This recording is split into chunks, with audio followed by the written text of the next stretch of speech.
News Weekly.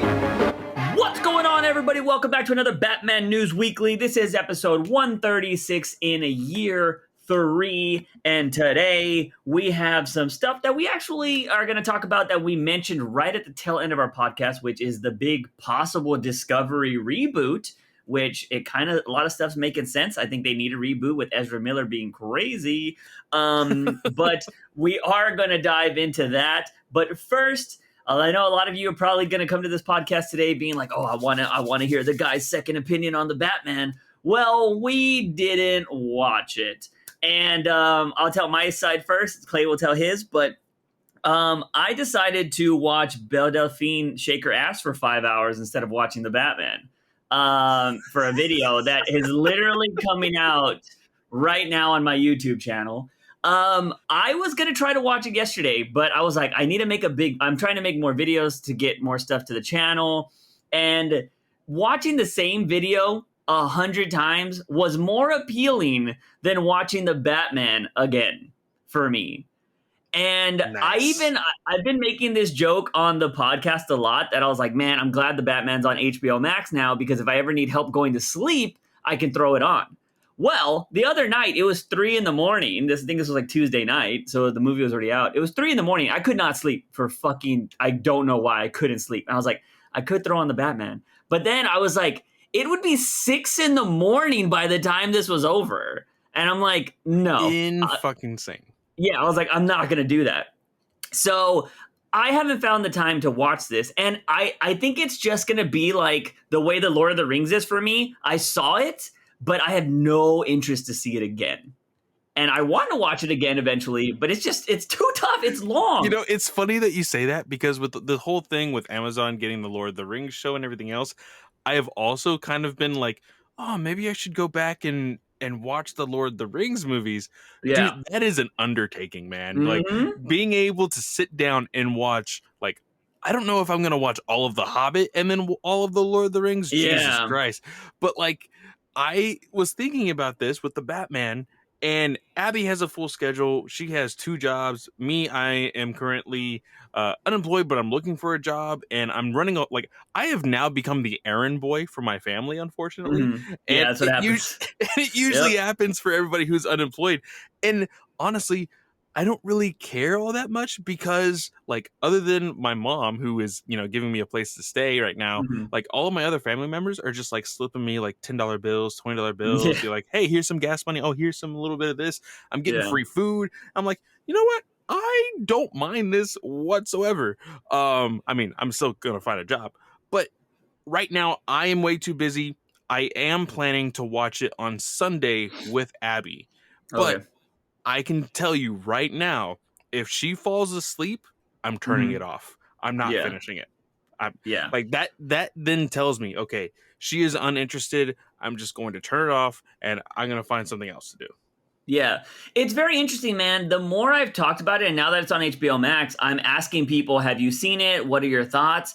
And a lot of people I'm not hearing a lot of people saying, like, that movie fucking sucked. I'm just hearing that, like, it's too long. That is the consensus. It is too long. I just talked to a friend of mine the other day, and she was all like, I told her, I was like, hey, I don't know if you watched the Batman. I was like, I don't even know if we've talked about it yet. I was like, I didn't like it, blah, blah, blah. Because she's a big nerd too. And she was like, dude, I thought it was so boring, and I couldn't like it because my attention span, just 3 hours is too long for me. Like, I can't do that. And I'm just like, God damn. I mean, we live in the world of TikTok now, right? Like, fucking everybody's just like, oh, new entertainment like every 5 seconds. So, I don't know, man. 3-hour movie is pretty insane. But again, it wasn't interesting. So maybe we'll have that in the long run. I don't think we're going to put a timestamp on this. If I can get to it this weekend, I'll try to. But I can't even tell you the last time I opened my HBO Max app. So, Well, I mean, I've been watching Young Justice, but even that, unfortunately, has kind of been a little bit of it's going downhill for me. Yeah. So really, like, wanting to open my HBO Max has been since Peacemaker. Yeah. Like, really. Yeah, I haven't even opened I haven't opened anything, to be honest. I think the last thing I opened was probably Crunchyroll. So, nice.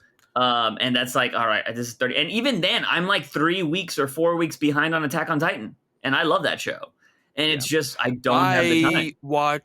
I am about to finish, and I watched one of the last episodes of the first season of My Dress Up Darling. I've been Okay. finishing that up. I But have it. I'm going to marathon that when it's done. Is it still going, right? are So you looking to do the sub or the dub? Because I'm watching probably the it sub. dubbed. You're Oh, watching is it sub? good dubbed? But is it good dubbed? It's actually really good dubbed. I Because actually I love don't it mind dubbed. dubbed. I don't mind dubbed as long as it's good. But there's also, because I feel like, oh man, she's gonna be a new waifu. I just feel it already. But at the same time, there's a new show that's coming out that everybody's already gonna throw her away and bring in another waifu. And it's I forget what it's called. So and so's not mean or is not something like that. She's a pink haired girl. And she's like Yeah. defending like some other dude, and like, but I think it's another like slice of life kind of romance thing, and I'm like, oh, that looks so good. Nice. And I'm just like, I want to check it out. But she looks like she's gonna be the new waifu for everybody too. But anyways, yeah, anime is just more enticing for me. But I haven't watched anything except for Belle Delphine for 5 hours, so that's about it. And it wasn't, and it was on YouTube. It wasn't her OnlyFans stuff. So there's that. But for all of that, speaking about the Batman, we're going to go into something that kind of made me like the movie even less now after reading this article. And this comes from the general public website that is CBR. And it is titled, "The Batman Zoe Kravitz Didn't Want to Create an Iconic, Sexy Catwoman." And if you're in the Discord, I kind of talked about this in the Discord. And Zoe Kravitz was, I believe she came out before, and I think we talked about it on the podcast, that she didn't read anything. She didn't read any Catwoman stuff for this role. Because she didn't want to be like, I guess, it was either she didn't read anything or she didn't watch anything because she didn't want anybody to influence her. Like, she wanted to make this her own, right? Which is fair. I can understand that, but it's also a comic book. You should at least understand the character. You know, I can get it in making your own, but you should understand the character. But anyways, she was talking about, I'm trying to get the actual quote. I think I might actually have it in the Discord. Okay, yeah. She said, "I didn't want to get trapped into trying to make something iconic or sexy. I really wanted it to be a story about a woman who survived a hell of a life and was trying to figure out what to do next." Now, I followed that up with like, that was not told in the Batman. No. I did not see Catwoman as this crazy victim or somebody that went through hell. She just had daddy issues. I'm like, man, you know how many people have daddy issues? But like, at the same time, I made the joke, oh, doesn't want to be the victim, turns out to be the victim. Her story was literally being the victim of her father. Yeah, so that comes around from this next quote. Kravitz continued for her that her biggest desire for Catwoman was that she didn't want to portray a master thief as a victim, which she says is a trope for female characters with troubled pasts. "I really found a character who was more than just a sidekick and more than just a good-looking girl in a tight outfit. This is the real person who struggled a lot, and I admired her and feel for her," Kravitz concluded. She legit didn't understand Catwoman. Catwoman has been sexy, but I have never read a Catwoman story where I feel she's the victim. Like, she bests Batman. Granted, she uses her sexiness to do that at times. She plays with his emotions, but she bests the greatest detective. She gets away from him. She has these things. She's on his level. She has never been a victim in my eyes. Now, granted, have there been stories where you see her crying and doing stuff like that? Yes, but it's more than likely because she failed or she did something, she caused somebody's death or something like that. I mean, we're going to talk about this in a little bit with Catwoman later on, but that whole story is her trying to get back at Black Mask because somebody tried to help her and they got killed in the process. So that's why she's like, upset. But here, I was like, bro, I did not get any of that from the Batman. That was like saying, I feel like this quote is like saying, oh, we wanted Alfred to be somebody that, was powerful and a good part of Batman's life or like really important. I'm like, oh, you didn't show that. Like, you know what I mean? And so I think I just have a big issue with that because I didn't get that. Like, granted, I liked her portrayal of Catwoman. I just don't think her quotes and stuff here really make that much sense, in my opinion. Yeah, no, they definitely do not. And like I said, her character was supposed to be this like avenger of her roommate, her best friend, or whatever you want to call it in the Batman. But then we started to see some of the wounds open up about like her and who we eventually find out to be her father and everything else. And you see her not, quote unquote, be the victim when she is deciding, hey, instead of being the victim, I'm going to kill him. But like that within itself, you are treating yourself as a victim of what he has done. Yeah. And so you're going to, cause punishment onto him. Like, I get what Matt Reeves was doing, but I just think that her not doing the research, her not looking into the character, it did hurt what they were trying to convey on screen. Yeah. Yeah, I don't know, man. There are bits and pieces of the movie that I feel like we could just dissect to the end of time, but as some of our the ponderer would be like, you guys are just hating. But I don't know, man. I mean, I feel like it sucks because we are a Batman podcast, so I feel like we're going to be talking about this movie to the end of time because we're going to get 2 more and we're going to get shows and stuff. And I don't like to be that guy that is like constantly negative about something, but we can only give you our honest opinion about it. You know what I mean? And if the media is going to keep giving us these articles and like, also, did you see that Batman had a vape pen on him? Yeah. Did you see that? I was like, come on. I saw it. And like they pulled it out of like what, and everybody's like, man, the utility belt has everything. Yeah. And they pulled it out, and you just see this smirk on Pattinson's face, like, shit, you found it, Yeah. But I was just like, come on, man, that's the most unrealistic Batman thing yet. No. But Batman wouldn't vape. I'm waiting for somebody to make art about it, though. Somebody's definitely going to have Batman vaping if that's not already out. I'm sure. Yeah. So I just thought that was kind of ridiculous. But for the most part, I just wanted to bring up this article because there wasn't really anything going on with the Batman this week or Batman in general this week. Yeah. And I saw that and I kind of just rolled my eyes. I was just like, really? I was like, come on. Like, it's so weird to think Catwoman not and like sexy not in the same sentence. Like, I understand that some people might think that is like, I don't want to say insensitive, but they're like, oh, you're just treating her as an object. I'm like, no, it's part of her character. Like, she uses it to play, like, I think the sexiness, everybody's like, oh, she's objectified. I'm like, no. She uses what she has to make men look stupid because any man's just like, that's what I was about to say. It's one thing for like people to blatantly write her as like, the way Starfire was written in New 52 at the start. Yes. It is one thing for one man to write her as a misogynist that he is, writing her in the sexiness and all of this. Yeah. But it's a totally different thing for her to use that sexiness and say, hey, all of this stuff that you absolutely love? Well, I'm going to use it to take all of your money. Hey, I'm going to use it to, rob this bank or, rob this museum or whatever. I think that is not misogynistic at all. No. And it's because it's a real life thing, right? Women do this. It's not a joke. I mean, you can go on TikTok all the time and see all these women that are getting called out because they're like, oh, free lunch or whatever, right? Like, you see that all the time. Mm-hmm. Like, women use their looks. And you know what?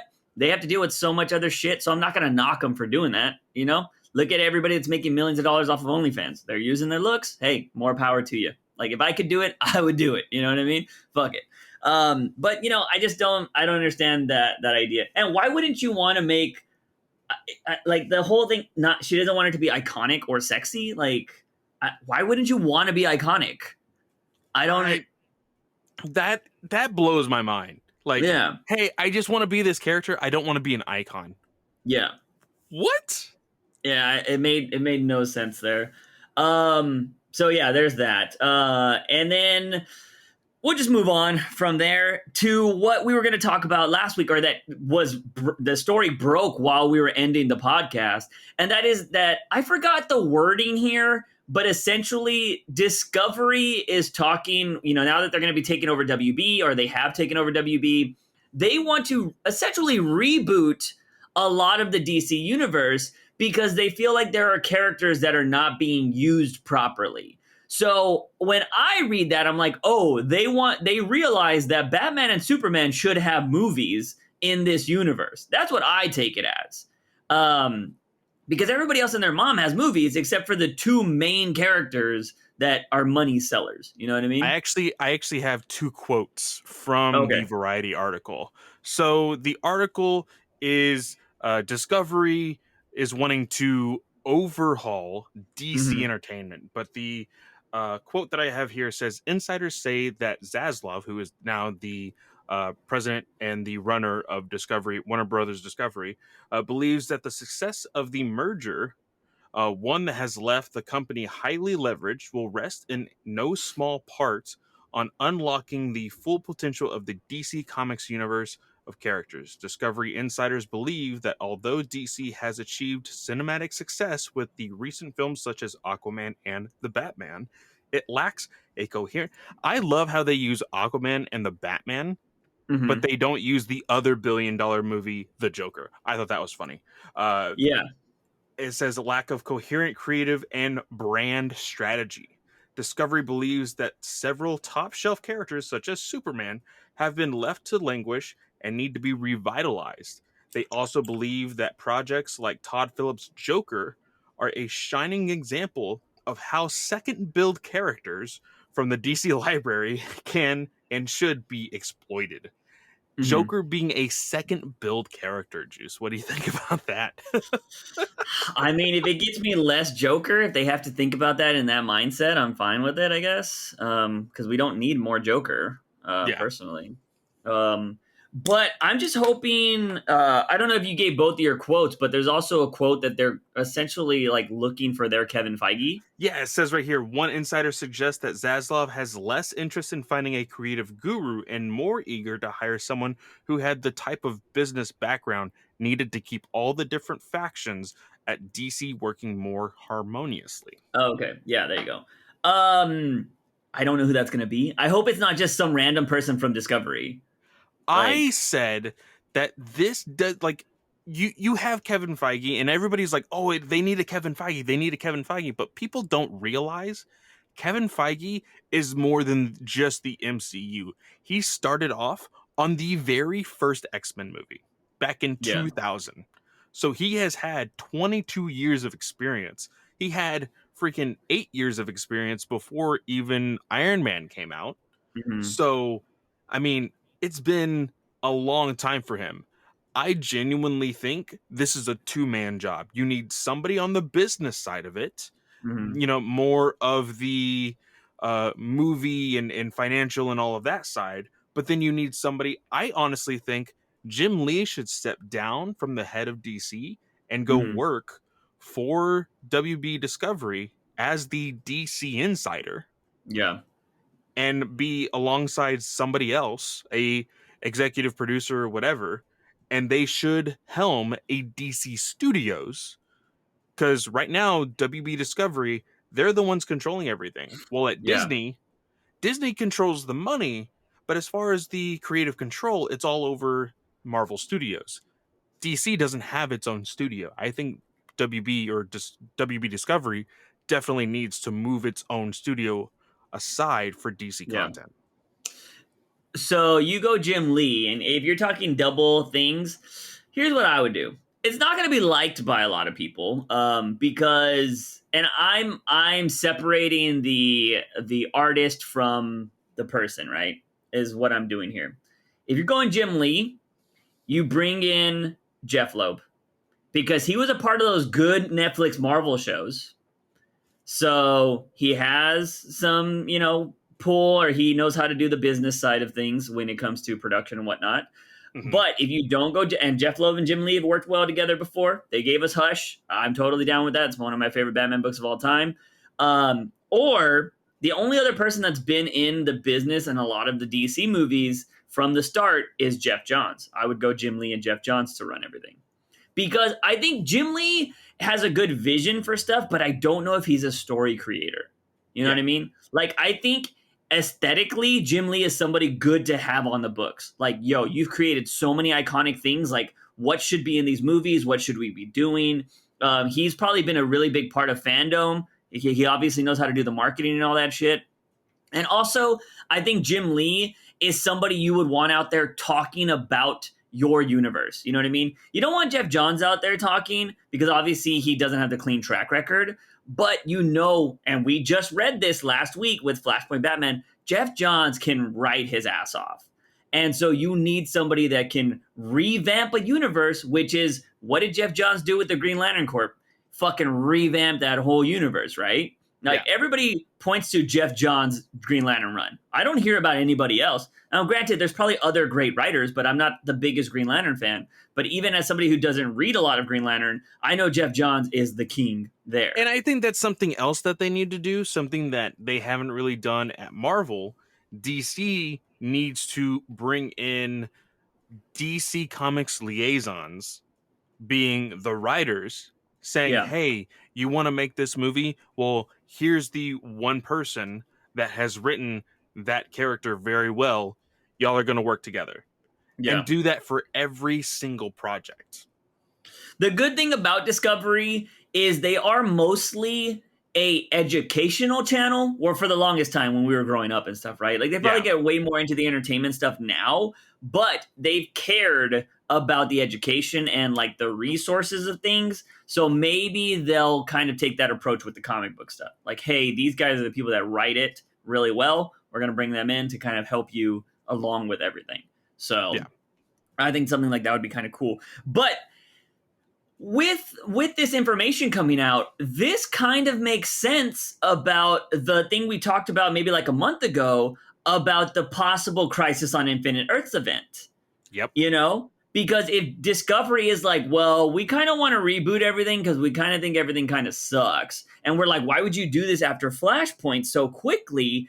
It's because Discovery wants it. And maybe they don't want to get rid of somebody like a Gal Gadot or a Jason Momoa. So they need to do something else to have this big, huge event. You know what I mean? And I think, like, granted, I don't think that's something you do this early. But if you are trying to reboot without losing certain people, that's kind of the one thing that makes sense. And then you can make bigger events down the line, right? Like, you could do Blackest Night if you wanted to, do that whole kind of thing. Gives you a zombie element, which would be kind of cool. After a certain time, you could kill some characters if you wanted to and then bring them back with that.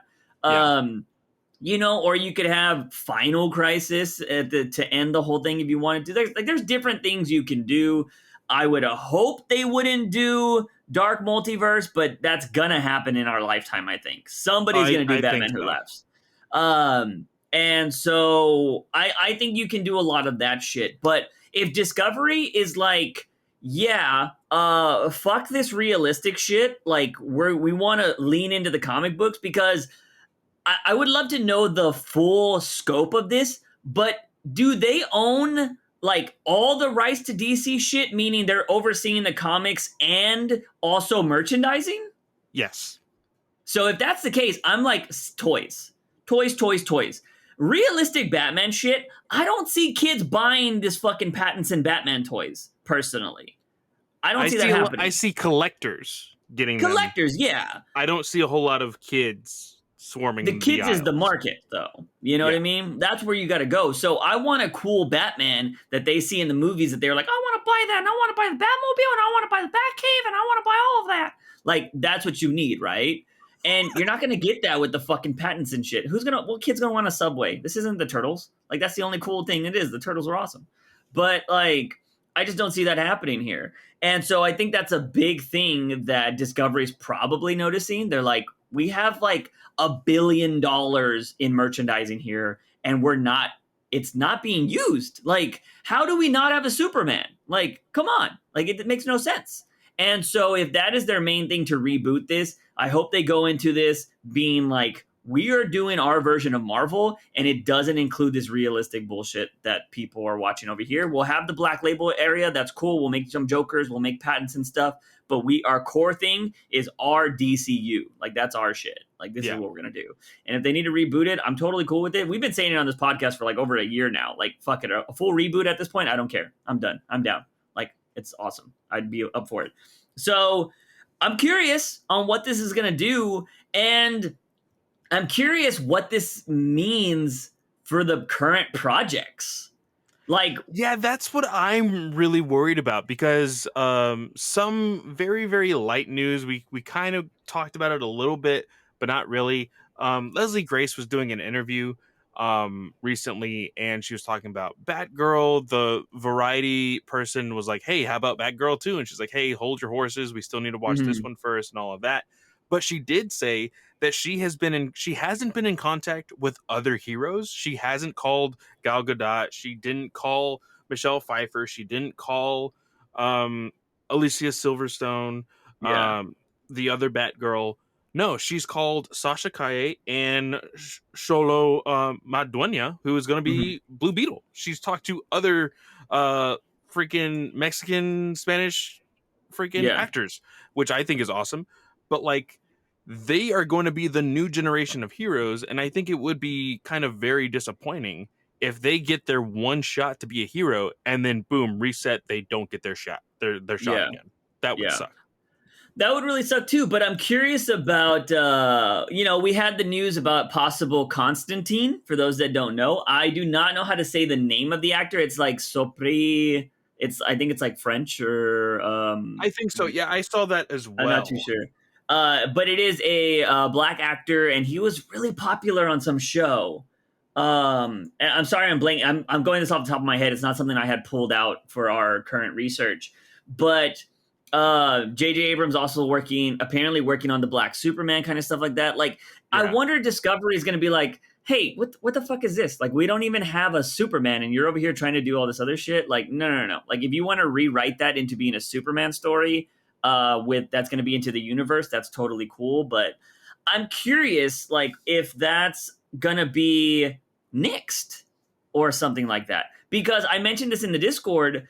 J.J. Abrams projects right now seem like they're getting more buzz for their castings than anything we've actually heard about the project. Yeah, You know, that's true. and I'm just like, yo, JJ, like a lot of people didn't like the last Star Wars. Like, we're kind of looking for something to When was the pop last time off. we heard anything on Zatanna? Yeah, I mean that chick is writing it, and that's about it. But I mean, we also have like, didn't they just cast the Wonder Twins? Like that just got happened. They just got cast those people. And Which then dodge a bullet there. Apparently, the dude from CW's Riverdale, who got the Wonder Twins job, apparently he was mhm, auditioning for freaking Nightwing. yeah, that would have been something. What's happening with Nightwing? Like that's what I'm curious about. All of this stuff that's happening. Like if they are going to reboot, is it just to reboot to get Superman and Batman back? Because again, I pitched an idea. I don't know if it was on the podcast or in Discord about doing World's Finest, and like you have the Flash come in and be like, "Whoa, where the hell you been?" You know what I mean? They'd be like, "What do you mean? Like, you're Yeah, not on our yeah, world or we said whatever." that last episode. Yeah, Yeah, and so you could just do something like that if you really wanted to bring them in, because it is comic booky at the end of the day, right? Like if the MCU wanted to bring back Iron Man, they could bring him back in some way. You know what I mean? But I don't think they should, but they could. And so I think DC does need somebody to overhaul. I would love for them to announce Jim Lee. Like that would be fucking fantastic. Although it would scare me for the comic industry, when it came to if he leaves that, you know what I mean? Because then who's he putting in charge there? Who's under Jim Lee? yeah. That's the only thing that kind of made me hesitant to even consider that. Because Mm, right now, I just had a conversation with a friend who actually asked us. He asked the question. I want to go ahead and ask you now because we will be getting into comics later, and this comic is for next week. But mm. I've already said that I really enjoyed the opening of it. But Juice, I think I may have to force you to read Dark Crisis because Oh, the opening was great. oh wait, isn't this the big event though? Yeah, it's a big event, so I Okay. do think that we should at least read it. It it's I think it is a good opener. I liked Joshua Williamson's Justice League Incarnate. It worked Hmm. really smoothly, and it did a really great opener for what this is. Dark Crisis. You don't have to read that. Um, I could pretty much give you the lowdown on it, but the question came from a good friend Charlie, wanting to know if you were wanting to read Dark Crisis and cover it because I have been seeing some of the preview pages for some other issues from it, Yeah. and it does look like Nightwing and Deathstroke are going to be heavily in the story. So it is Hmm. Batman characters. So I don't mind reading it, but Joshua Williamson is like fucking walking on ice, man. Like Yeah, he yeah. builds you up, and then trapdoor. You know what I mean? Like That's what I keep saying. He knows how to draw people in. It's just the ending issue. Like, is that yeah, going to stick the landing? Because that's one thing that a lot of these newer writers don't know how to do. They know how yeah. to bring people in, they know how to market, but they do not know how to finish a story. I always I love talking to anybody in their profession because I'm a person of curiosity all the time. I think I've said curious like 50 times during this podcast already. But I want to know because when I write, I always think about the ending first. That's always Yeah. the first thing I think of. I'm like, oh, it'd be great to end a story like this. And I make up the other shit. I work backwards essentially. I'm curious how other writers do it. Like, do they only think of their openings? Is that how this would be a great opening? And then like, oh, how do I fucking end this? Like, I didn't think about that. You know what I mean? Yeah. And I wonder if that's just how Williamson is But because because Williamson is the head right now of like basically everything DC, like yeah. I would hope that like if Jim Lee were to jump ship onto WB Discovery and be like, "Hey, I'm running Mm. DC Studios now. Hey, Williamson, you look like you've been having a great job here. Run the ship for DC." I would be like, "Oh fuck." You Oh know? yeah, that'd be bad. But I'd probably want him over Snyder. Well, I mean, Snyder's done So with DC anyway, so he hasn't really yeah, but shown you could bring him anything about back. going back. I You mean, know what I I mean? if if you leave DC and then like a couple of years later they're like, "Hey, do you want to come back and run everything?" That's Yeah. kind of a hard like you can't say no to that. Yeah, yeah. I mean, look. I mean, in wrestling right now, Cody Rhodes started a whole new company to compete against WWE. Now he's in WWE. So, like, Yeah. it's people come back. People change. You know what I mean? And I mean, I don't know how well Snyder is doing. You know, so I've seen a lot of new people jumping on that Substack thing, though. Like Tom King's still Yeah. doing it. I'm surprised it's been around for so long. Not gonna lie. It Um, it has surprisingly cuz I don't subscribe to Substack, but yeah. the one thing that's very weird is you can subscribe to newsletters, and that's Hmm. essentially what it is. And I don't Yeah. have to pay anything. They're just giving Hmm. me the newsletter. And I'm like, I thought that was the whole reason for going Yeah. onto Substack. Because I get emails that are titled Substack, and then it has the name, and then it has the title of the newsletter. I'm like, okay, I know I'm not giving money to this, but Yeah. at least I'm getting all their information for free. That's kind of cool. Yeah, because I posted it in the Discord. Tom King wrote because everybody keeps asking him like, is Batcat in continuity? And that's when we've had the discussion before of what he thinks about continuity. And he Yeah. wrote a whole article about it. Like he talks about how he sees it in three different parts, and it essentially comes down to readers make continuity, and it's something I agree with. But big surprise. But yeah, so I don't know. I think it'll be very interesting to see what happens. I wouldn't mind reading that. I'm just worried about the ending. You know what I mean? Yeah. And at this moment, it's kind of like the DCEU right now. I I don't really like. I want everything to be good, but I don't have any faith that it's going to be good. You know what I mean? Like Yeah. comics are all over the place right now. Batman just seems in dire straits. Like I had hope. Williamson shat on it, and then fucking Zdarsky. It doesn't give me any hope at all. I don't know if you saw, and I might actually read it tonight, because I am mostly caught up on everything in regards to Batman and the Shadow War and all of this other Mm-hmm. stuff that's going on. We've already received our copies of the first week of May. So, Zdarsky's run. no, that's That's the in last. July, That's right? it's the June. last issue of yeah. June is Zdarsky's run, but we have the last issue, 123 Mm-hmm. of Williamson's run. I will peek at it after the podcast and see if I absolutely hate it because of the way the cliffhanger happened. Yeah. Have you opened it yet or no? Well, the cliffhanger from that is Uh, actually in Deathstroke, am I I gonna believe. hate it? Have you checked it Uh, out or no? Well, I will say this. There is a little bit of a like Batman is confused. I'll say that. He's like, Mm-hmm. "Oh, wait, Talia, Catwoman."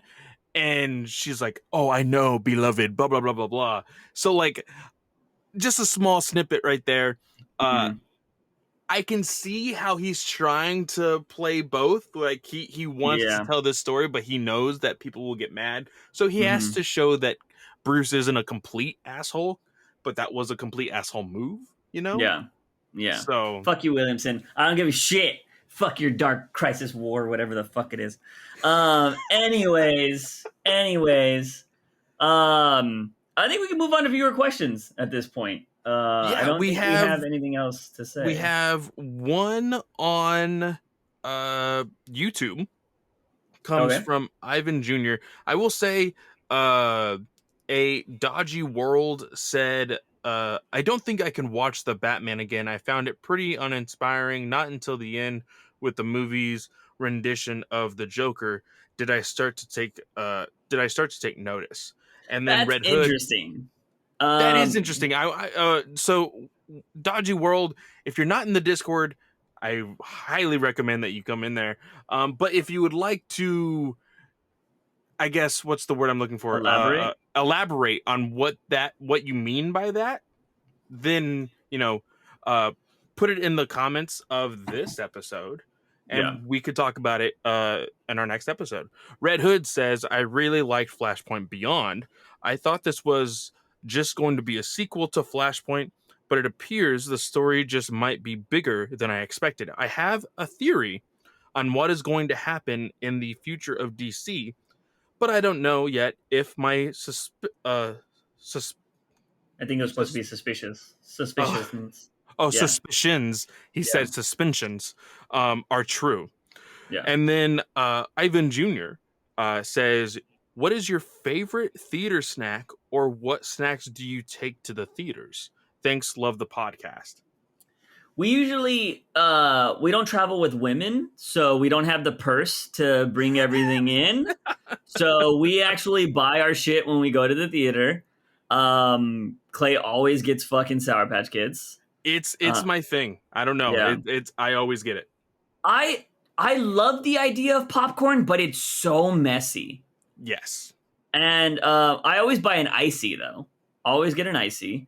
But I try not to really buy food at a theater. I haven't been to many theater experiences after the pandemic started.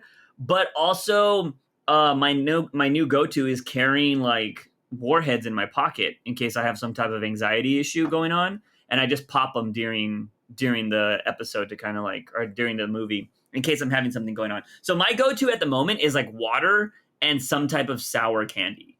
But for the most part, it was an icy and maybe popcorn. But the thing is, they just don't sell like a small thing of popcorn, which fucking annoys me.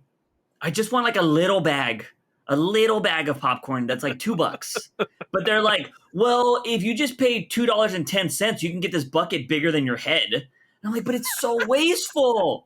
It's so wasteful. It makes no sense. The only time I like buying the big bucket if it's like a collector bucket that I know I can throw shit in later. If it's themed, yeah. Yes, yeah, for sure. Only time. Which we didn't have the Batman cow buckets when we were there, which I would have probably got one of those, even though I wasn't a big fan of it. Well, I didn't know at the time, but the cow bucket looked kind of cool. Yeah. So as you could throw pens and shit in there, like that's what I would use it for. But anyways, so yeah, I would go water and something sour is what I go with right now. But there's Blant. So I think that's it for the YouTube ones. Yes. Now over to Discord. Discord's been wild, random lately. It's like we ask for questions and it blows up into conversations recently. I'm just like, guys, come on.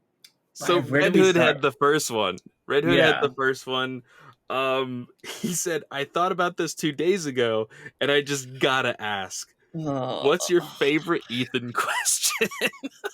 So here's the reason why you guys should join the Discord. For one thing, it's the best place to keep up with me and Clay's like content. Yeah. We do have a community tab that Clay every once in a while posts like, hey, we're going live on these podcasts or whatever. Every one of my videos gets posted in the Discord in the announcement tab. But the things that pop off the most are the comic section, the movie section, and Batman News Weekly. And every time we talk about a certain person, whether it be Drew, Red Hood, or Ethan, who we call the Ponderer, you would get these inside jokes if you were reading the Discord. Yes. And the reason why we call Ethan the Ponderer is because he hits you with fucking barrages of questions. He is a fucking anime protagonist attacking somebody after a power-up. He's just like he's just fucking all the time. But the one thing Ethan will do every once in a while, because he is young, he says some random shit. And you're just like, what? Whoa, what? And it's funny because we were talking about, Clay mentioned this. He was like, what the hell were you talking about a couple weeks ago when you just kept saying inappropriate all the time? And it's because if you guys do not know, if you only listen to this podcast, my gaming channel is now like a degenerate channel. I do like adult games, but I also do just random different topics that are degenerate style things. And Ethan has said that a lot of my thumbnails are inappropriate. So I was just like, okay. And then we started making this long running joke of like, hey, what you say is inappropriate. And one time, which this is my favorite quote because it was so fucking random. He loves talking about the Batman all the time. He just came out of nowhere one day and was like, hey, did you guys want to see bat emoji, chicken emoji, which is also translated to cock emoji in the Batman? And I was like, what are you asking? And everybody was like, whoa, what, bro, what? Are you asking if you wanted us to see bat dick in the movie? Like, what? And I was just like, I know we made this joke on the podcast that we were waiting for the fucking Batman sex scene on the Batmobile, but like, it was just so fucking random. And so everybody in the Discord today, or in that yesterday, was just posting their favorite Ethan quotes. But the Batcock one just caught me so off guard that has to be my favorite one. Oh man, I honestly don't know which one would be my favorite. I think mine would have to be the were you thinking of me? Oh, when you that made was this thumbnail? So random too, dude. So if you guys don't know, I highly suggest you go to my, I mean, if you don't like the degenerate content, you won't subscribe to my channel. But I have this banner that is my logo, but I replaced my logo's face with the Ahigao face from like hentai. And it has I put mustaches on the girls' faces. And so I posted the banner in Discord, like, hey, a new banner. And everybody's like, oh, yeah, I like it. And Ethan was like, oh, you were probably making that face when you designed that or thinking of me or whatever. I was like, what? I was like, do you even know what that face is? Because he's constantly... And then he goes, wait, no, that's not what I meant. And I was all like, bro, what? And so it's just, he has such out-of-pocket fucking comments here and there. And I'm just like, dude. Shit. So yeah, by the way, if you do join the Discord, everybody's friends in there. We all don't come in there talking shit to anybody or anything like that. You will get kicked from it. Everybody has it in good fun, but every once in a while you hear a comment like that and you're like, what? But also, if you join the Discord, don't join and then immediately leave. Because we've had so many of those in the past few months. Yeah. It might not be a place for you. I understand it. But by the way, I think some people might leave because they get so many notifications. You can mute every channel if you want to. Like, yes. You don't have to get notifications for the Discord. You could literally just turn on Batman News Weekly's section if that's what you want. So just FYI, if you're new to Discord and you don't understand it, you can mute every channel that you don't want to hear. I mute the spoiler chat. I know it pops off, but I don't want to hear spoilers. So I mute that shit all the time. Same thing with the gaming ones, all that kind of jazz. But yeah, anyways. So yeah, Ethan's stuff going on there, which is kind of crazy. But then Ethan, the Ponderer, asks, mine will be, which Batman character do you think can get a solo film kind of like the Joker movie? I was thinking Robin. Hard to pick between Dick Grayson or Jason Todd because I think either of those characters can work in a standalone movie. What about you? in the type of Joker style. So basically, Black Label movie Yeah, that isn't Joker. I yeah. said this on my other podcast, and I still think that it could work. Now, regarding if it's a younger character or an older character, Mm, really depends on what kind of story that you're telling. But I thought of think about the movies like The Social Network, Steve Jobs, American Hustle, kind of like that mhm. drama biopic type of Yeah, story. Lex Luthor. yeah. I could see that working. Um, And you could yeah. have like the cameo of like a Bruce Wayne in like them being the billion-dollar playboys and things Hmm. like that early on in their careers, and then they become like corporate enemies and things like that. I think that would be Yeah. kind of cool. Um, I say Thrill Killer. I would still go with Thrill Killer. I think you Yeah. could do that really well. But if I'm trying to keep it like the vein of the Joker, because I think Thrill Killer is really on the edge of comic booky and kind of making it realistic-ish. Um, I would go like the Rise of Scarface and just have the puppet Ooh. ventriloquist being like just imagine a mob movie, but you have this weird creepy ventriloquist guy trying to rise up through the ranks because other mobs wouldn't take him serious until he starts fucking killing their families and stuff. Like that could Yeah. be a really good movie. And then like I can see it. yeah, I would go with that. And then, like I said, fucking, I don't know who mentioned it, but like De Niro with Al Pacino's voice. Somebody mentioned that after we had that episode, Yeah. which was fucking ridiculous. But that would be great, ventriloquist and Scarface there. I don't understand Detroit. Freaking Drew, you're gonna have to explain this. I don't know why he put a timestamp of. He put the timestamp of when I sent out the question, and I'm don't understand why. Or basically, he put the time that he put the comment Yeah, on. I don't know why he which did I'm that. assuming it was one for him because it was 12 for us. Yeah. Um, yeah, I don't. When I first saw it, I kind of assumed that, but at the same time, I was like, maybe he's just time stamping when Ethan says something nowadays. I just didn't understand it. I was like, okay. Let's see. I'm trying to raise through anything else because it was just a Next question would conversation. be from Young, I believe. Because you guys were just talking about, or Red and Okay. Young were kind of talking about the favorite ponderer questions. Mhm. But Young does ask, do you prefer comedic characters or serious characters? One or the other.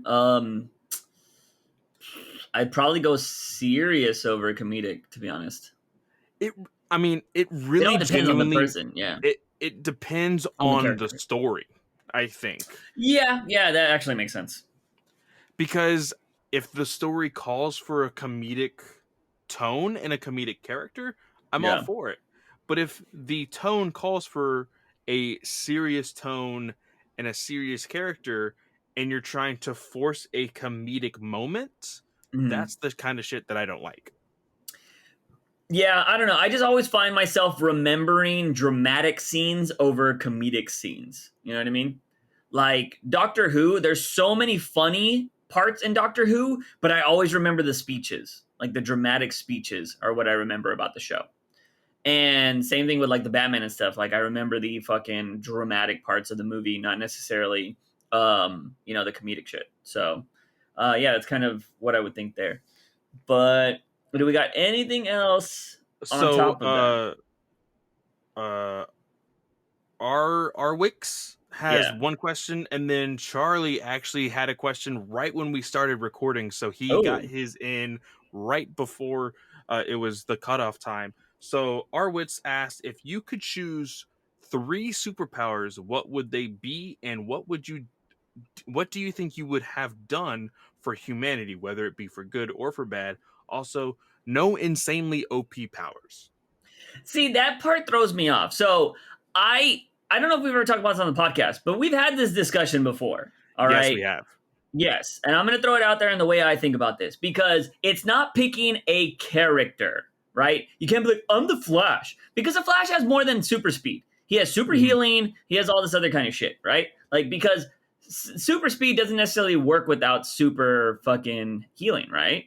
because, or you can make the argument because like if you move so fast, you're gonna take damage. Like, you know what I mean? Yeah. And like your body, your muscles are gonna tear, all that kind of shit. But super healing helps you work, whatever. A lot of people are like, you can't have super strength without fucking invulnerability, right? Because you would crush yourself. Yeah. Like your muscles would, your arms would rip off or whatever. So my thing, I've always said this: if you can only pick one thing, it's being indestructible. That would be my main thing because I would never be scared again. The only thing I could ever be scared of is drowning and being poisoned. That's two things that you can mitigate the troubles there. You know what I mean? But I wouldn't have to worry about being in a plane crash, being in a car crash, any of that because you're indestructible. You're not going to get hurt. So that's what I would go with. I don't want to dive into 3 powers because then we're going to just get too ridiculous. I mean, I could add like super strength and flying. I'm essentially Superman at that point, but that's picking a character. But here's the thing also that I've always thought of, which makes me laugh some of the times, is like if you choose flight, you have to choose super speed. Because are you flying at the rate of how fast you can move as a human being? Because that would be slow as shit, you know? Like I'm gonna go fly to Europe. Well, it's gonna take you the exact same amount of time it would if you would freaking try to run there or walk there. So you would need to choose 2 powers like that in a combination to actually be plausible in the way you're thinking about it as a nerd or whatever. But I'm only gonna choose 2: invulnerability and immortality. Boom. Yeah, see, immortality, we never have to worry about anything again. The only scary thing about immortality is the day the world explodes, and then you're just going to be floating through space for eons. And you're just going to be like, you know what I mean? Because, like, you would think that's going to happen eventually, right? Until you finally just get sucked up into a black hole. Yeah. But what happens at that point? If you have immortality? Like, do you get crushed or... Fuck. You know? Because I've always being the nerdy science, space thing, I've always liked the idea that, because everybody's like a black hole, when it comes to sciences, it's just infinite pressure and it gets crushed everything, right? I like to think a black hole is like something that sends you to another dimension. And that's, I'm pretty sure that they've done research saying that there's radio waves that actual radio waves that the black holes give off. So it has to be coming from somewhere. So I also have the same idea that it's got to be a what is it? I think it was even because I don't know if you've watched the Lightyear trailers recently. So they have in a trailer the idea of hyperspeed is the same way that some shows have a gate. It's not just the ship. You have to actually go through a gate or whatever. And I think that's pretty much what a black hole is. It's just a gateway into something else. Yeah. That's what I like to think about it as. Because I'm thinking about the idea of getting crushed is just insane. But yeah, so I would go with indestructible. So I would just never have to worry about shit again. And then I would just, because at that point you could still be a hero with that, right? Like, oh, there's a robbery happening. I'm like, all right, I got this. All right. What's going on, guys? Oh, pew, pew, pew. I'm like, okay, yeah, bro. I'm gonna go buy a new shirt, asshole. Clonk. Because even if you're indestructible, right? Does that I would assume your skin's pretty hardened, right? So does that automatically make, even if you don't have a lot of strength, I'm a skinny fuck, does that just automatically make my punch harder? Because it's solid, really solid. I don't know. See, that's something nerdier people would have to kind of talk about when density and all that bullshit. Yeah. But even then, I think I could hit somebody enough times that it would be painful. You know what I mean? That first punch ain't gonna be bad. You're so small. There's this big dude trying to rob a bank. You're like, hold on. Yeah, like the Rock. Hold on. Yeah. Nut shot. You're just gonna keep doing that over. Shit. But yeah, so I had to do some shit like that. But I would just be indestructible because you would just never have to worry about taking a punch. I'm like, all right, bro. Okay, come on. But yeah, so that would just be funny. But yeah, so Charlie comes in here with the last question. Hope it's not too late. Here's my question: as a Batman stan, who is your favorite character at first versus character now? And it can't be Batman. Yeah, obviously, it's too easy. Shit. So I don't want to pick the Joker. I feel like, I mean, the Joker was probably my favorite. I haven't soured on the Joker. I'm tired of seeing him all the time. I Yeah. still love him as a character, but I would say I enjoy Catwoman way more now than I did at the start. I thought she was just a love interest for Batman, but her as a character now, I really, really enjoyed the character. I Yeah. could go with Clayface as well, but I'd go Catwoman. So I'm gonna go with the character that I loved to begin with was Dick Grayson Nightwing. mhm. That will always be my number one. And who I have now, I would love to say Duke, but nothing Oh, has been done with him. yeah. I want to love him as a character because I want to learn more about him, but Mhm. nobody is playing around with that character like at all, Yeah. which is really unfortunate. Uh, but I would It's all because of say JUICE. basically, um, Duke going to New York would have been so much better too. yeah, Like such a better story. Like New York. I mean, I don't want to get into the stereotypes of like hip hop and stuff, but just imagine like that idea of going to New York, going to Brooklyn, going to those crazy like just historic places where there was a lot of black culture created and all this kind of shit, and having Duke be that main staple and protecting it could have been really awesome. And if DC wanted to ever work with brands, you could have incorporated those brands into the fucking actual universe of DC, yeah. which would have been nuts. Remind me, I'm not going to mention this on the podcast because I didn't get the okay from it, but Drew told me to send you something that I never sent you. And it's Okay. interesting. It's pretty hella interesting. I'm not going to talk about it on the podcast unless Drew gives me the okay after this, but I will remind me because I never sent it to you. So Okay. anyways, that is pretty much it. I think it's it for viewer questions. We are going to now Yes. move on to comic book reviews. And I'm not going to lie to you, I don't care about Zdarsky anymore to the point where I don't even remember the title of his book. Um, I will so, say this. I actually read it, and it genuinely looked like he was trying to give a face to what I assumed was going to be Ghostmaker in mhm, his little rendition of whatever this story is, the Batman origin. yeah. Um, but it's That was not. I don't Ghostmaker? No, that's what I thought. That's what I Oh, thought. So okay. Okay. it could be, it could end up being that it is Ghostmaker. Yeah. But like essentially Bruce goes to this place because he wants to get trained by this all-seeing guru, martial artist, blah blah blah blah blah. Uh and he gets his ass kicked by like 20 people Hmm. before he gets invited into this dojo, and then they train for like months or whatever, and then this like group of people just walk up and say, hey, you need to train us, and the guru is like, okay, yeah, you start tomorrow. And Bruce is like, what the fuck, like I had to get my ass kicked for like 3 months straight. You had me like just stand in the cold for that long Yeah. and get my ass kicked, and they just get to walk in here and just get trained. And he's like, that's none of your concern, blah blah blah blah blah. Well, come to find out that this guru uh is unfortunately having to train these like assassins because Hmm. of some shit that happened in his past.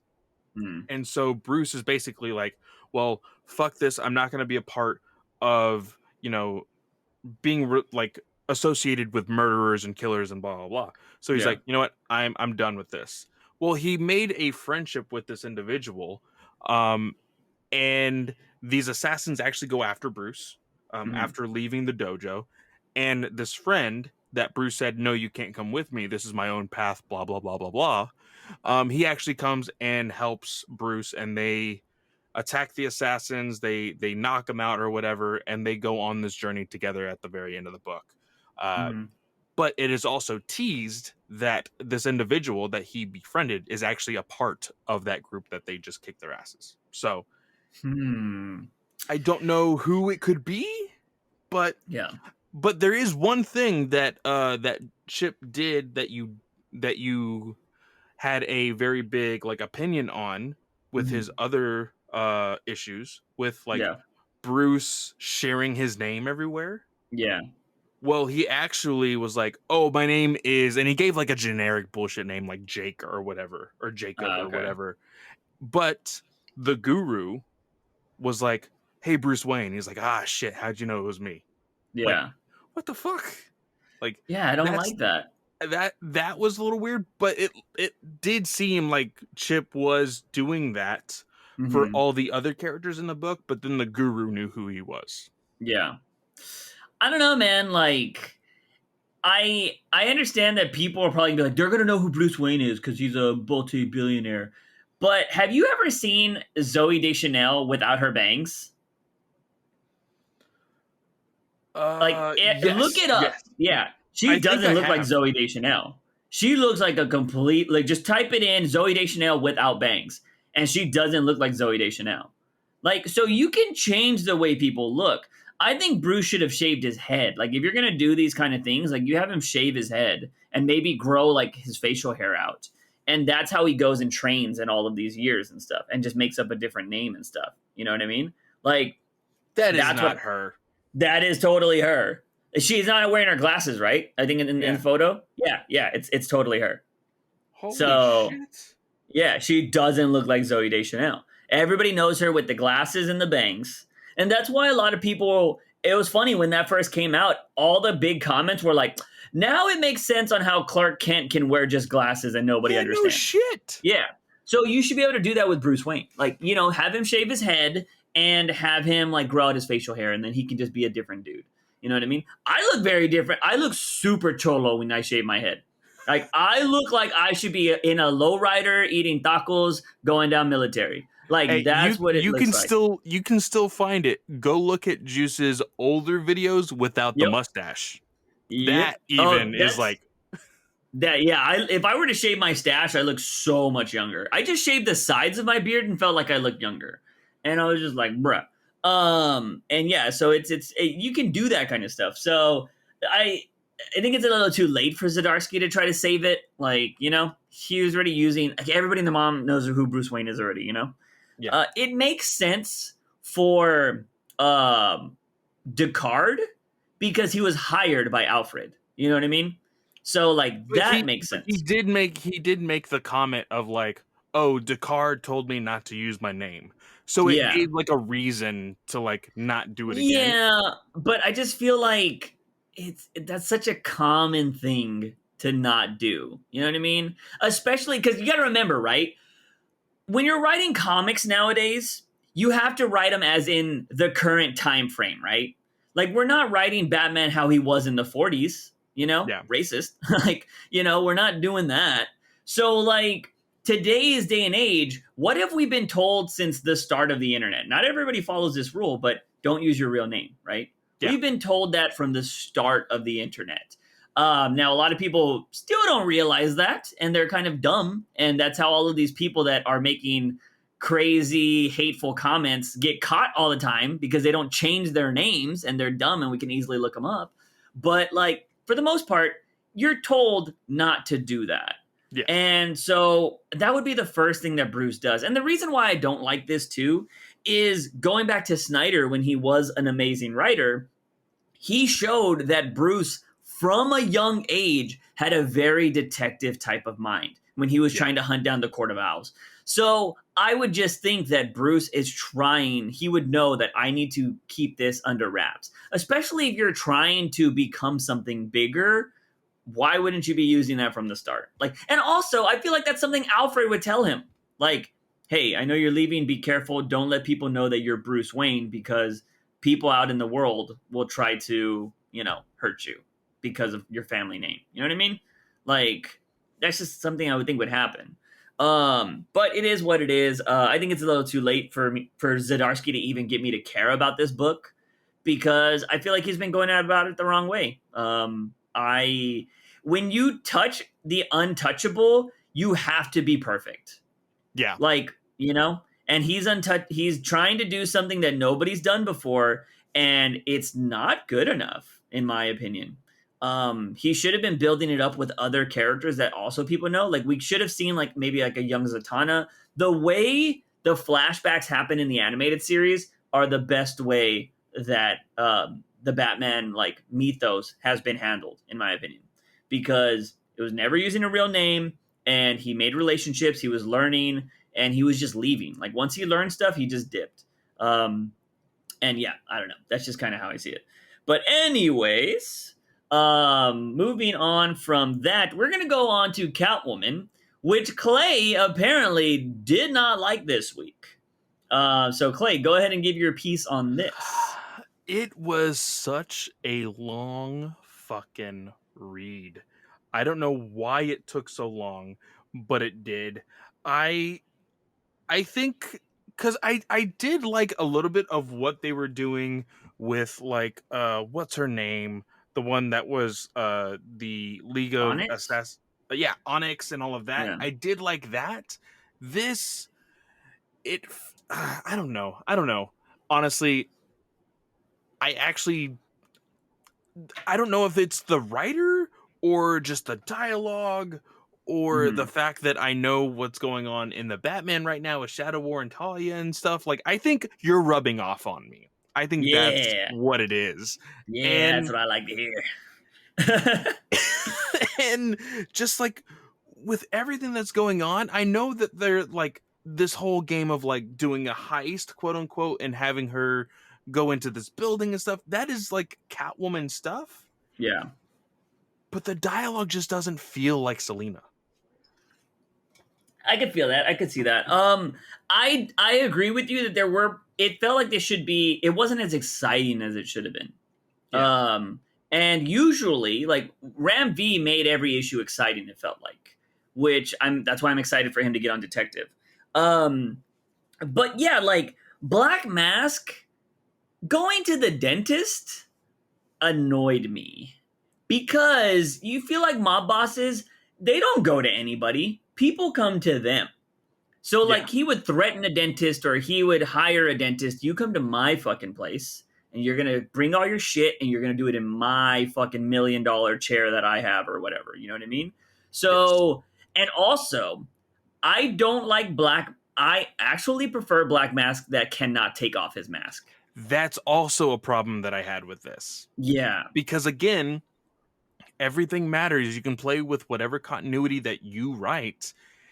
It doesn't make sense here because as far as I know, Black Mask, because of the shit that had happened with freaking Catwoman's sister and all of that continuity that we literally just had, Black Mask should not be able to take off his mask. Yeah, it's for those of you that do not know much about Black Mask, there was an incident where and I don't think it was wood, I think it was like more of a metal mask. It melted to his facial structure, and that is why he cannot take it off. And his, everything around it is just essentially the mask melted onto his face. And so he is currently just always perpetually wearing the Black Mask, which I think is awesome. And, it's comic books, so you can make it believable. And yeah, just thinking like, I don't know, she had a fake mask made to make him like more sweaty, or because it wasn't the real one and she stole it. And this one was, I like the idea that the mask was made out of his dad's casket. That was kind of fucked up. And I'm like, oh, damn. But like her blowing it up and all that kind of stuff, like I'm like, yeah, that's something Catwoman would do, but the whole story just wasn't really exciting, and that's kind of where I can feel that you thought it was kind of boring. Now, I do want to applaud Teenie Howard. This was the troll cover that had Catwoman in a very submissive type of pose with the fucking ghost maker from Wish, but nothing happened. Nothing happened here, which I'm glad. She was like, you're a murderer. I don't want to hang out with a murderer. I need you to do something, though, because you're a little boy that likes to take orders. So here's a toy that I'm going to give you, and I need a forage of this mask. And he was like, all right, cool. And so she steals the mask. She gets a fake one made. She goes and she plays this whole thing against Black Mask. She gets people to be on her side because they got to vote and do all this bullshit. And then at the end, I will say that one page of Catwoman wearing the mask and the crosshairs looks awesome. I do. So I noticed this very much like early on in this run because we made comments about how some of the panels were a little goofy with some of her expressions and everything. And it finally dawned on me. Do you know why this book looks the way that it does? Mm-mm. I think this artist is taking a lot of influence off of webtoons. The backgrounds are very blurry at times. They are like the characters are the ones that are very prominent, kind of like almost 3D-ish in the sense of like they're closer to the reader. Yeah. And I noticed that on this book in particular, and I was like, holy shit. Because again, we're getting a new wave of writers and artists on these books that aren't really big in the industry. Yeah. Like the wave of writers and artists that we knew going into, of course, New 52 and Rebirth and all of that, they're no longer working with DC, at least not a lot of them. So, of course, they're having to get all these new artists and stuff. And I quickly realized that with this book because I felt that like Black Mask looked a little weird in some of these panels. And I think it was maybe just the way they drew the helmet and, of course, the Black Mask and stuff. But I do enjoy that one photo or that one panel with her with the mask. Yeah. I do like that a lot. Yeah, no, I think it looks great. And then so after she essentially puts Black Mask in her place, she goes to the strippers and she kind of just mourns the loss of the chick that happened at the start of the story. Now, if you haven't seen the next issue, she's going to have an issue with Harley, and there's going to be like roller derby stuff in this. So it kind of feels like Catwoman might be going to a little bit more lighthearted area, or she's going to do another travel thing, which is going to be kind of weird because we just had that with Ram V. And so it's like we're recycling stories because I guess she has to get out of Gotham for a little bit because of what she just did to Black Mask, right? Yeah. So she's going to be leaving to wherever. I don't know why Harley wouldn't be in Gotham, but she's going to go hang out with Harley for a little bit. And it looks like the next issue might be a filler issue or something like that. I don't really know before the next arc. But yeah, I really hope this doesn't. I mean, I applaud her for not doing what Williamson did and, you know, fucking going for the easy, like, oh my gosh, she kissed somebody else kind of thing. But yeah, I don't know where the story's going. And it doesn't help that this issue came out the same week as fucking Lonely City. So it doesn't help in comparison. You don't want to compare these things, but, you know, it just happens. I didn't hate the issue, but I can totally see that it wasn't as interesting compared to what we get with Ram V. So I'm really hoping that Ram V does use Catwoman in his run, especially now that Tom King and Clay Mann have been saying they do, it's going to happen, blah, blah. If it doesn't happen, it's going to be nuclear fucking warfare, dude. I'm telling you, Tom King, do not make me hate you, bro. Like, do not do it to me, Tom King. But I don't know how you feel about this, but I think Lonely City needs to be our main event over Nightwing. Oh, I think so. Yes, okay. So, thoughts on Nightwing? I will say... Wait, hold on. Did you read World's Finest? Did that come out? I didn't read it. Was it good? It was, I will say this, it's a little wonky. I think that I can skim it while you talk about it. Yeah, Mark Waid is going into this. some of this more of like Silver Age type of writing, which isn't bad because it's not Golden Age. Golden Age is fucking wacky. So this, I do like this because they do the whole thing with Superman, they do the surgery and whatnot, and there comes a time where all of the Doom Patrol and then all of the World's Finest, Batman, Robin, and Superman, they're all sitting in one room. And Batman and Chief are basically talking, just, you know, back and forth.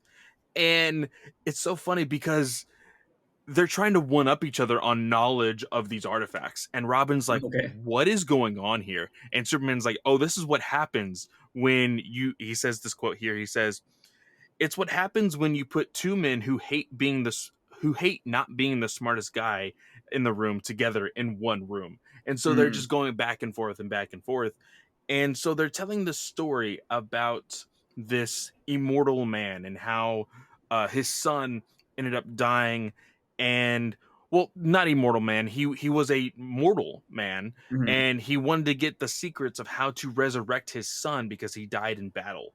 And he worked years and years and years for these people, and he used to be like huge royalty, he used to have a whole lot of money, but basically all of these people like took him for everything that he was worth. He's like, okay, now that you have nothing, I will give you the secret to basically resurrect your son. He does it, and then his son's like, are you fucking stupid? We had everything and you gave it up all for me. Well, Mm-hmm. because of that, I'm killing you. And he kills his father, the one who resurrected him, and now he has become this thing called the devil Niza.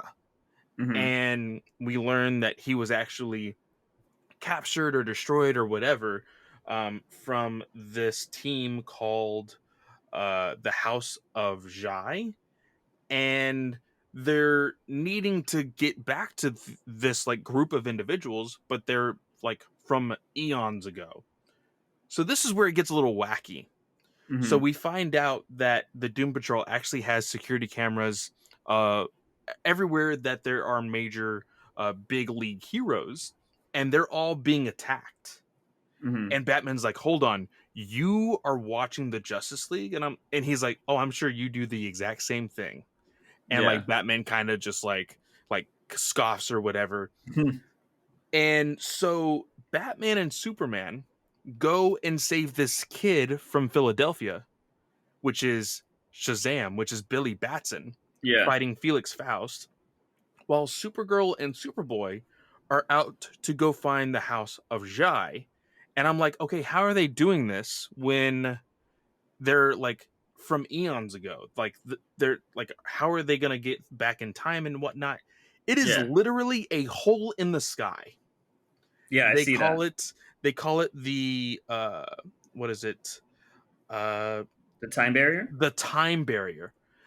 And this is where I'm like, okay, Mark Wade, I'm sorry. I know that you're probably just doing this to like cut back from having to do a whole lot of explanation of how they do Yeah. this, but this is way too fucking like convenient to just like, Yeah. oh, there's a hole in the sky that you can just go. And it does look like Supergirl and Robin have a little bit of a history, not in the sense of like dating, but Mm-hmm. they look like they're mad at each other, and they kind of spill some stuff about it, but it's so Mm-hmm. out of context that even the reader would be like, okay, I get that they're angry and I get that they're sharing stuff, but I Yeah. still don't get why they're angry at each other. So I'm sure that will be told later on. But they go back in time. It looks like this group of individuals don't trust them because they have the old sword of the devil's Naniza. And Yeah. it goes back to Bruce and Clark saving Billy Batson, and Felix Faust basically tricks them into thinking that, oh, I my staff is my only source of power. They take it away, and then, oh well, this devil Niza actually gave me a power boost, and so now I can defeat you all without my staff. And that's Hmm. where it has to be continued, and basically they have been transported to hell. Interesting. Yeah, it looks interesting. Yeah, when I saw the just by skimming, because I obviously didn't read this issue, looks gorgeous. But yeah, I see Superman, Supergirl, and Robin talking to each other, and the thought bubbles are, or the speech bubbles are ice cold, which is kind of Yeah, cool. Yeah, so just kind of saying that they're cold, and then Superman's like, problem? They're like, nope, nope, we can handle this, you know. And so I don't know if there's some sexual tension there, because we do know that Dick Grayson is he's a playboy too, so very much so. very interesting where that goes. If that is kind of relationship bound, I'd be curious to see how Batgirl feels about that. Because going from that story to Nightwing, we know that the Batgirl topic is actually not just a reader's interest; it's also Wally West's interests, Oh yeah, apparently. for sure. But what did you think of this issue of Nightwing? I really like this. There's only one thing that I didn't like, and that is the very beginning. We were really excited because, of course, KG Beast came back, Yeah. we now have seen how they have kind of made a rivalry between Nightwing and KG Beast. And then KG Beast was taken out so fucking fast. Yeah. And there was no real dialogue between them to kind of like hash out things and like just remind the reader like, oh, KG Beast has this thing about Nightwing, like, so just reminder of that. Yeah. But there was none of that, and that was a little bit of a disappointment to me. But Hmm. other than that, I really like this. You know, we did kind of get the slice of life type of storytelling with Wally West's family, which I do still enjoy, even in his book. If you guys aren't reading The Flash, I highly recommend it. But I like I like how Dick Grayson or Wally was like, "Hey, so piggyback or cradle?" And he's like, Yeah. "Okay, hold on. You Flash have been in the future. You guys have been in the past. You've been all over the place, and you are the smartest fucking people in the world, and you still haven't found a better way of transportation." And in the Yeah. very next panel, you see him in the cradle position or in Yeah. the piggyback position. I thought that was hilarious. Yeah. You think they would have like a sidecar or something that they could just pull? Like, like, come on, man. I will say I agree with. I don't like that what happened to KGB's. He even had a backup plan, and they just solved it like so fast, which that was Yeah. kind of annoying. And the reason why it sucks is because after Nightwing got shot, like the way Tom King did the follow up issues to the KGB thing were awesome. Like it was just Batman hunting them down. So I would love to see something like that with Nightwing. Like I'm surprised he hasn't went out of his way to try to go after KG Beast. You know what I mean?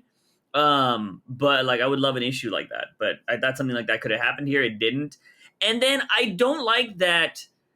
I like the way that Nightwing handled the situation, but I don't like that we introduced a whole new criminal organization and Nightwing took them down in like a few pages. I wasn't a big fan of that. Yeah. Like, if you're creating a whole new organization, it should last over a few issues. Now, granted, I think some people are gonna be like, "Well, Nightwing's been being hunted for like since the start of the first issue." That is a fair argument, but you still don't beat them. Like, if they have a headquarters, then like you beat them, and they're like, "Oh no, we're not done." Like, and especially the big thing about this organization was that they've been a myth. Like, remember, the Court of Owls were a myth too, and Batman didn't believe that. And Damian's over here saying like, no, the court, the myth of whatever the fuck they're called is real, and so it's real, and they're defeated by Nightwing almost instantly. So I don't like how this was. Everybody was kind of beat so quickly. Also, the main villain, the outfit kind of sucked. I didn't think it looked really cool. It was very odd for like an enemy for Nightwing, because I feel like this too could possibly be another character that can be in the rogues gallery for Nightwing now, right? Yeah. Because now it seems like Nightwing is the only individual that has ever defeated this person. Yeah. But I do want your opinion on it's subtle and not subtle at the same time, because of course they are best friends, and Wally is a married man with a family and stuff. So he does go on to this conversation about Barbara and about how like, dude, like you have a dog together, you're living together, like are you thinking about big things or whatnot? And again, this is not your typical conversation you have in comics, but I Yeah. do like how we are seeing a little bit more of that kind of slice of life stuff in comics, because every single episode or freaking issue cannot be the world is being destroyed, like Yeah. we have to save the world every single issue. Like you need to slow down a bit, and this is one of those slowing down moments, especially ironically for Wally West. So what do you feel? Do you think that they're going to jump the gun with this story with Barbara and Nightwing, or do you think Tom Taylor is going to be willing to play the long run and kind of tell a bigger story with Barbara and Dick Grayson? Well, if the way he handles villains is any telling in this issue, it feels like he's going to jump the gun.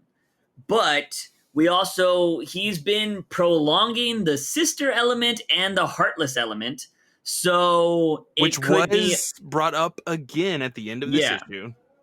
So I hope he plays the long game, but Tom Taylor has that track record of not sticking the landing.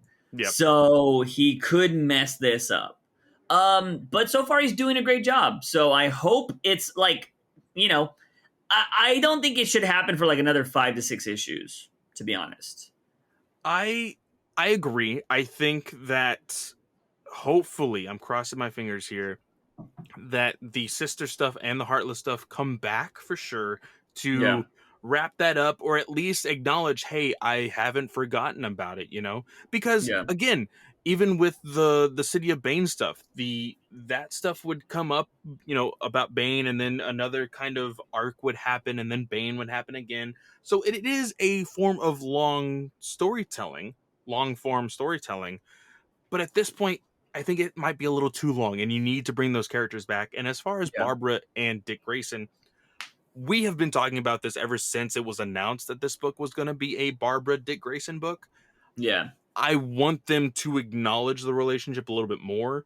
I want them to be solid in that, because we've seen freaking some of these issues open up with them just like waking up in bed together. It's like, okay, y'all are just gonna like just act like nothing is happening here. Like, what's going on? Yeah. No, I hope they actually, kind of do what Batman and Catwoman have been doing and just do it their own way. Because it doesn't really make sense. Like, they have a long history. Why can't they be together? Doesn't mean they need to get married. That doesn't need to be the thing. Like, you don't need to have Batman and Catwoman married and Nightwing and Barbara, but you could have them in a relationship. They don't need to be, not everybody needs to tie the knot. So I'm enjoying it, but again, I just hope he sticks to landing. And I wish they would have given a little bit more to KG Beast. Like, they could have done more. For sure. But let's move on to the main book of the week, which is Lonely City, which we found out recently isn't the final issue. I was a little scared because originally I believe this was planned to be 3 issues. So this should have been the final issue. And so I was worried that they might stretch it out to make a 4th issue. But this feels like it was always meant to be 4 issues.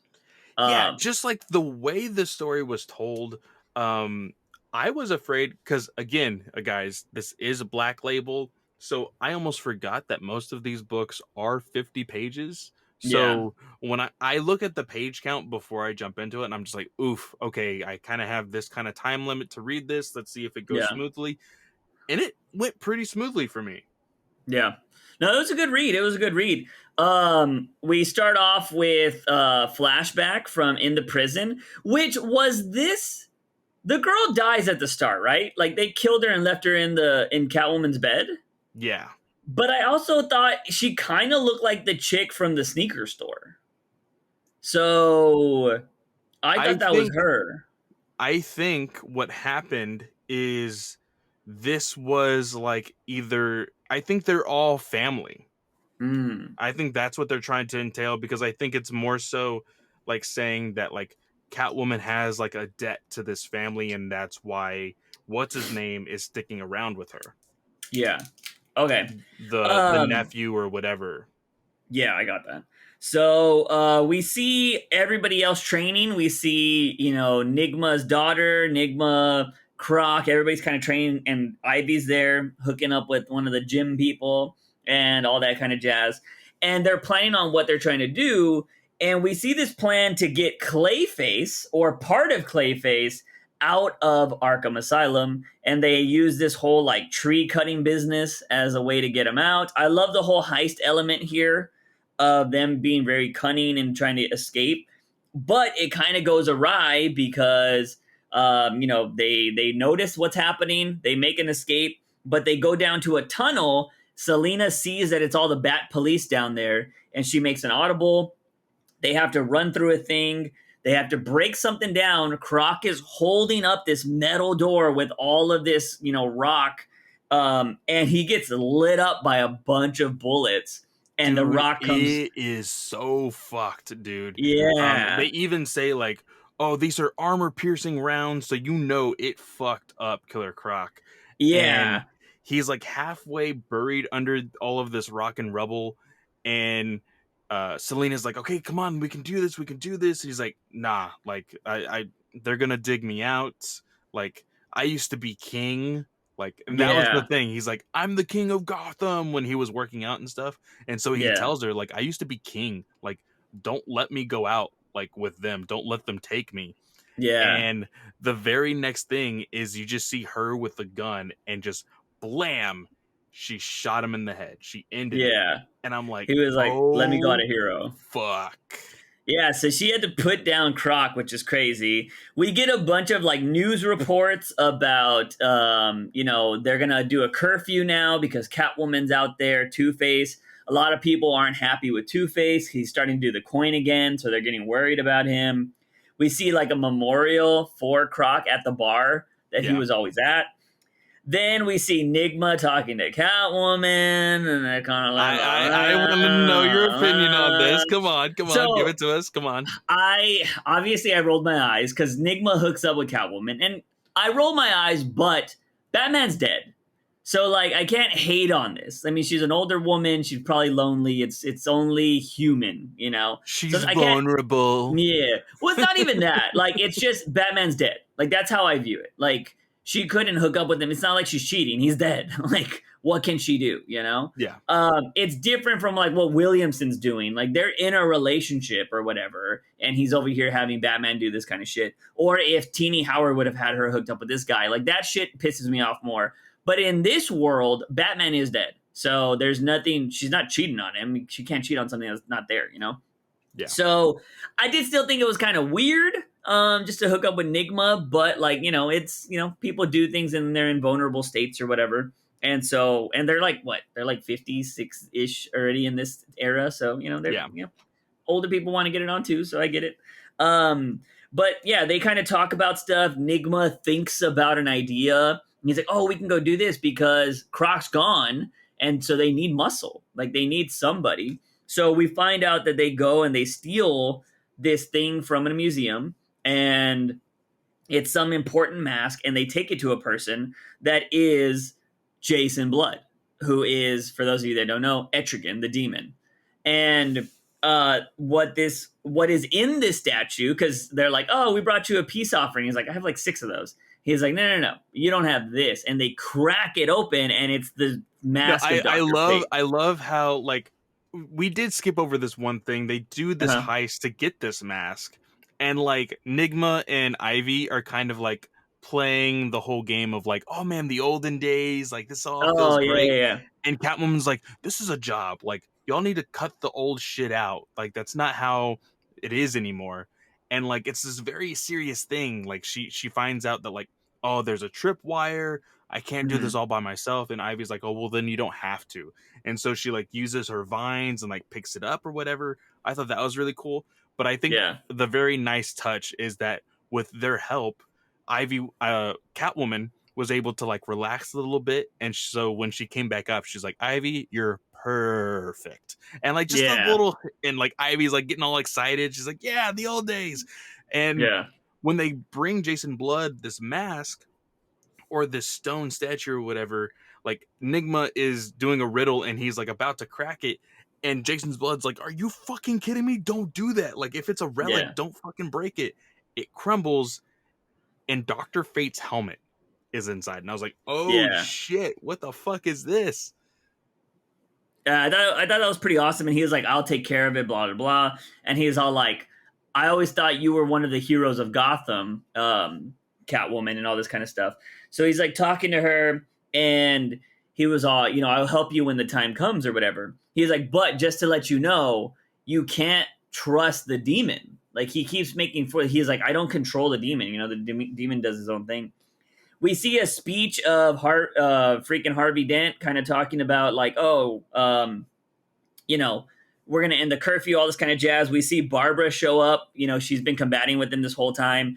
And as they're leaving Jason's Blood place, they kind of get an eye on Catwoman, and they're like, hey, ID. And she's like, yeah, sure, I got it right here. She throws down some smoke bombs, happens to run towards Barbara, and Barbara's like, run into the crowd. And she helps Catwoman here. And then Two-Face is like, shoot them. And they're like, civilians? Like, you want us to shoot into the crowd? He's like, they're harboring a fugitive. And they're like, okay. And they just fucking start firing on the crowd. Barbara ends up getting arrested. It's this big news thing. They destroy the bar that they were all hanging out at. They destroyed the old theater, so they has to get demolished. And the police commissioner guy or whoever's in charge, like the detective, is turning on Two-Face. He's like, I didn't give that order. Like, that's fucked. That's not my job. Like, I didn't do that. And Selena's all like, how are people knowing every one of our steps and our moves? Like, this doesn't make any sense. So she's getting kind of paranoid and she thinks somebody is ratting them out.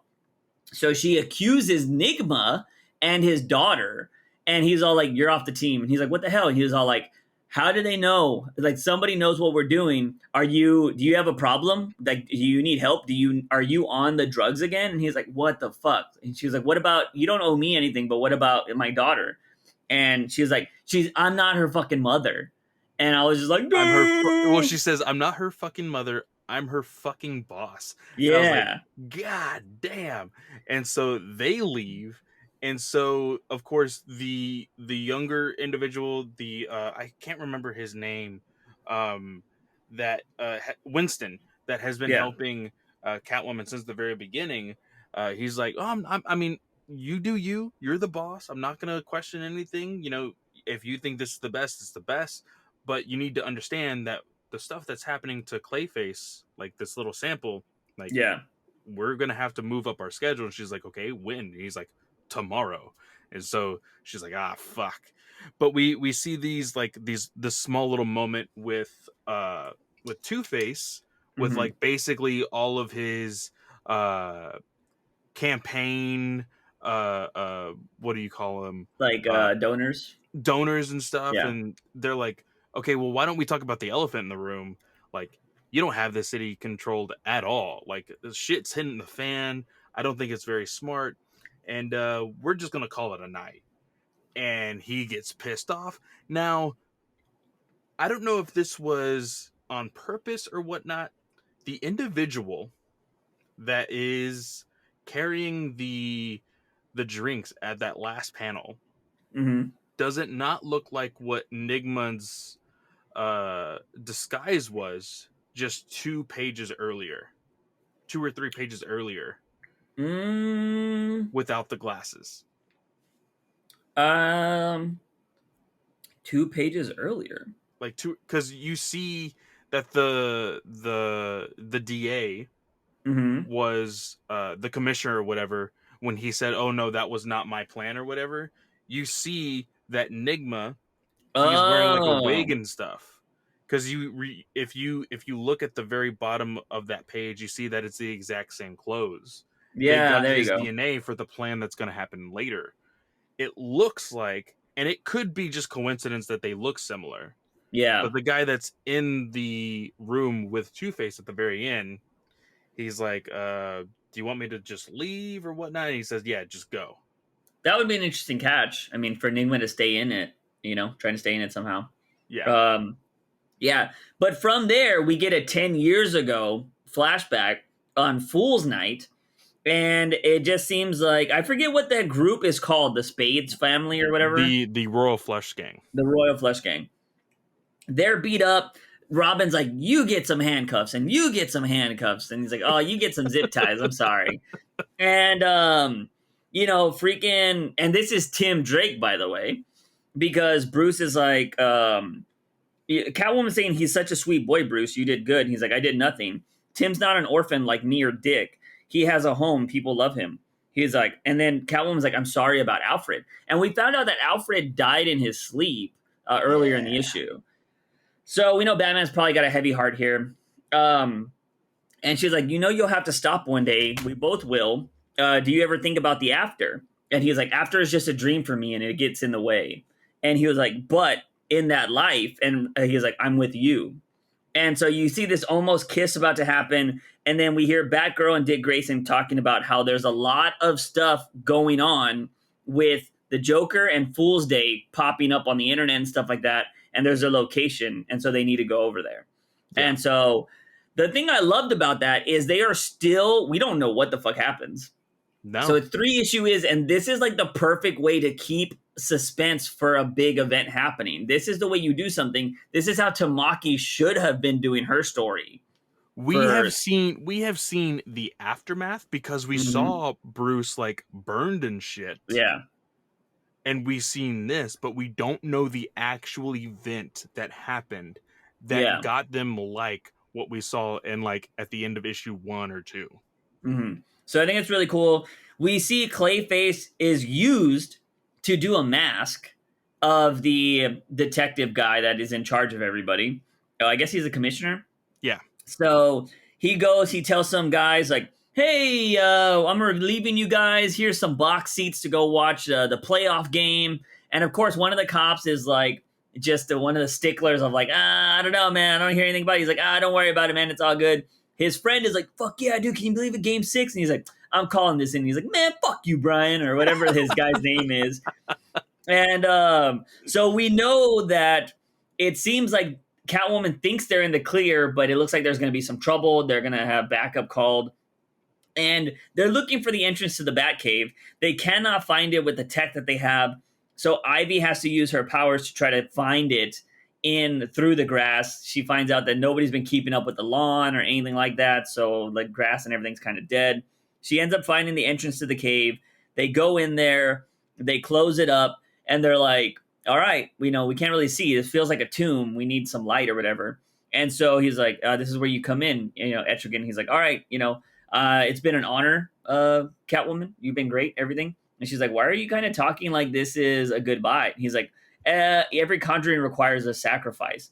And Jason Blood burns up and he disintegrates into bones. He And fucking dies. I was like, what the fuck? yeah. And I was like, what? And then the demon comes out and starts choking Ivy and freaking Catwoman. And he's like, such a fate of my jailer, Jason Blood, shall it be thine as well. And so we don't know if Etrigan is going to kill them, which obviously that wouldn't progress the story in any way. But yeah, it ends with that cliffhanger right before they're going to get into the Batcave. So obviously you want to know what's in the Batcave. What is this Oedipus or whatever it's called, Orpheus? And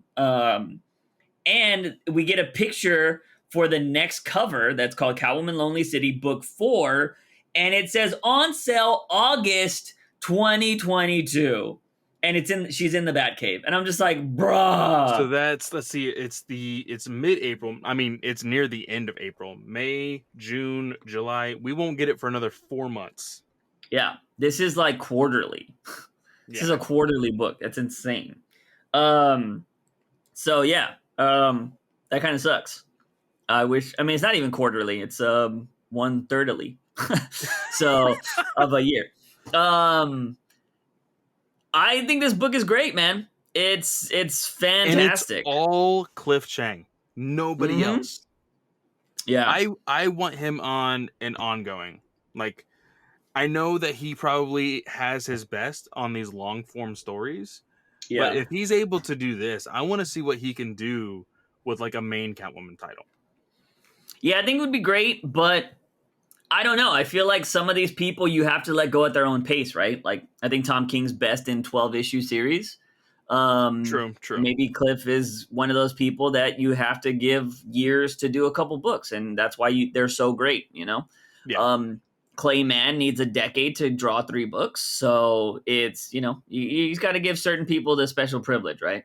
But for the most part, that was a great book. It sucks that, Catwoman had to go up against that Catwoman, because Lonely City was, if I'm not mistaken, on my top 10 best of last year. So this has been killing it. I really love it. I can't wait to get this in a trade all together when it's done. But yeah, for the most part, loving this story. I'm still intrigued by it. Could have done without the Riddler stuff, but I understand it. But yeah, I'm curious on where it's going to happen and if she's going to make it out of this alive. So that's an interesting question. I mean, I feel like, I don't know, because again, you unfortunately have the possibility of DC wanting to milk the cash cow and be like, this book is selling great, let's do another, so don't kill her off. And it's just Yeah. like maybe the best ending. And we've said this before. You need to be willing to kill off characters because sometimes that's the best option. Yeah. Yeah. So I would hope that with how good this story is, they leave Cliff with being able to do the ending that he wants to do, regardless if they want another type of story like this. Let Cliff write a completely new one. You know, he's gonna Yeah. make a banger anyway. So Yeah, for the most part, I'm excited to see where this goes. But that is it for reviews this week. Clay, what do you got going on, man? So this week we have, let's see here. Well, on DC Alliance, we did talk about everything with the overhaul at DC and what that means for other heroes other than just Batman. What that means for the Black Label type of movies that they're making. On Ranger Alliance, we are actually talking about the new series on that is going to be exclusively to Netflix, but not necessarily their new Netflix cinematic universe stuff. It does look like it's going to be the final series, so it's really cool. It seems like everything that has come up from Mighty Morphin from our childhoods up to this final season, the last season is going to be like a last hurrah. It's going to be like a celebration. So there's going to be a lot of returning guests and stuff like that. Returning characters from like the old shows as well. So it looks pretty cool. We talked about all of that, and actually, I won't be on it. But by the time this is being produced and released out to you guys, some of my friends over on my network, Marvel Alliance, they're talking about Moon Knight. I know that in the Discord right now, a lot of people have mixed opinions on the show. So if you want to hear some people talk about it, you can always check out that show as well. Noise. Go check out my YouTube if you want to see me make some ridiculous, degenerate content. I think it's great. It's funny. It's stupid. Go check that out. And yeah, it's essentially it. This is a one channel I'm really working on right now. You can always find us on Batman News Weekly. If you're not listening to us on the YouTube channel, this is the best place to leave some comments. But also come join the Discord if you want to be a part of the conversations during the week that we often reference on this podcast now. So that's going to be it, ladies and gentlemen. As always, he is Fanboy Clay. I am Juice Wayne. And remember, Batman is awesome.